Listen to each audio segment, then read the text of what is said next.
ಪಾಕಿಸ್ತಾನ ಭಾರತದ ದಾಳಿಯ ಭೀತಿಯಲ್ಲಿ ಒದ್ದಾಡ್ತಾ ಇದೆ. ಮತ್ತೊಂದು ಕಡೆ ಪಾಕ್ನ ಸಚಿವ ಬಾಯಿಗೆ ಬಂದಂತೆ ಸ್ಟೇಟ್ಮೆಂಟ್ ಅನ್ನ ಕೊಡ್ತಾ ಇದ್ದಾನೆ. ಪಾಕಿಸ್ತಾನ ವಿಲವಿಲ ಅಂತ ಒದ್ದಾಡ್ತಾ ಇದೆ. ಅದ್ಯಾವಾಗ ಭಾರತ ದಾಳಿ ಮಾಡುತ್ತೋ ಗೊತ್ತಿಲ್ಲ, ಬಟ್ ಟೆನ್ಷನ್ ಅಂತೂ ಪಾಕಿಸ್ತಾನಕ್ಕಿದೆ. ಇದರ ನಡುವೆ ಅಲ್ಲಿರುವಂತ ಪಾಕಿಸ್ತಾನಿ ಸಚಿವರು ಬಾಯಿಗೆ ಬಂದಂತೆ ಸ್ಟೇಟ್ಮೆಂಟ್ ಅನ್ನ ಕೊಡ್ತಾ ಇದ್ದಾರೆ.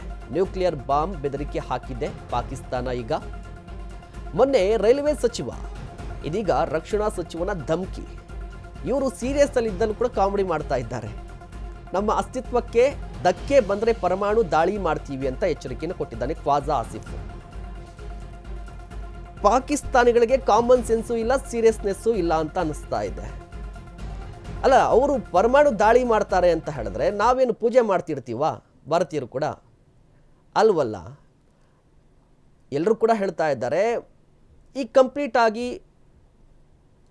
ಧರ್ಮದ ಅಫೀಮು, ಧರ್ಮದ ಗುಂಗಿನಲ್ಲಿರುವಂಥ ಪಾಕಿಸ್ತಾನಿಗಳು, ಧರ್ಮಾಂಧರು ತಲೆ ಓಡ್ತಾ ಇಲ್ಲ ಅಂತ ಹೇಳಿ ಸುಖ ಸುಮ್ಮನೆ ಭಾರತವನ್ನು ಕೆಣಕುವಂಥ ಕೆಲಸ ಮಾಡ್ತಾ ಇದ್ರೆ. ಈಗ ಪಹಲ್ಗಾಮ್ ದಾಳಿ ಭಾರತ ಪ್ರತೀಕಾರ ತೆಗೆದುಕೊಳ್ಳುತ್ತೆ, ನಮ್ಮ ಮೇಲೆ ಯಾವುದೇ ರೀತಿಯ ದಾಳಿ ಆದರೂ ಆಗಬಹುದು. ರಕ್ಷಣಾ ಸಚಿವ ಖ್ವಾಜಾ ಆಸಿಫ್ ಹೇಳಿಕೆಯನ್ನು ಕೊಟ್ಟಿದ್ದಾನೆ. ನಾವು ನಮ್ಮ ಸೇನಾ ಪಡೆಗಳನ್ನು ಬಲಪಡಿಸಿದ್ದೇವೆ. ಎರಡು ದೇಶಗಳ ಗಡಿಯಲ್ಲಿ ಉದ್ವಿಗ್ನ ಪರಿಸ್ಥಿತಿ ನಿರ್ಮಾಣವಾಗಿದೆ. ಭಾರತ ನಮ್ಮ ಮೇಲೆ ದಾಳಿ ಮಾಡಿಯೇ ಮಾಡುತ್ತೆ ಅಂತ ಕೂಡ ಆತನೇ ಹೇಳಿಕೊಂಡಿದ್ದಾನೆ. ಪರಮಾಣು ದಾಳಿ ಮಾಡುವಂಥ ಎಚ್ಚರಿಕೆಯನ್ನು ಕೂಡ ಪಾಕ್ನ ರಕ್ಷಣಾ ಸಚಿವ ಕೊಟ್ಟಿದ್ದಾನೆ. ನೋಡಿ.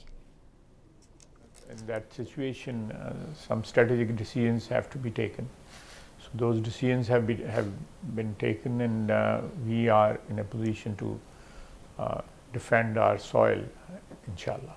I would still believe, and very firmly believe, that nuke will not be an option, because it will destroy both countries.